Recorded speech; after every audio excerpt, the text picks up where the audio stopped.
Welcome to a word of hope for Thursday of the 8th week in Ordinary Time. My name is Father Brian Walker. We have an extremely interesting reading today. Our first reading comes to us from the first letter of Peter.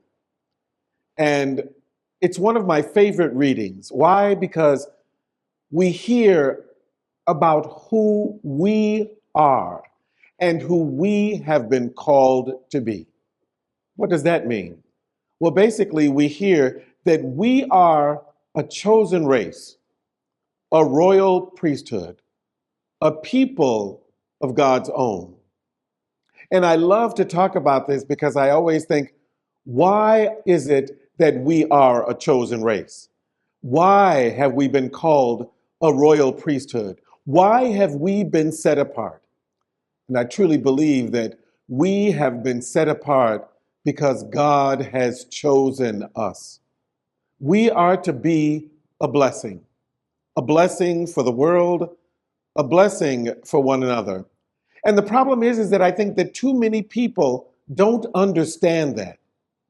They think that it's about them, but they don't think that it's about us, all of us, how we have been chosen.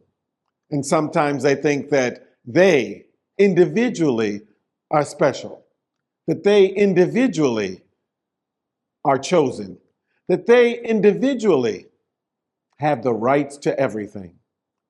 But my sisters and brothers, that's not the way it is.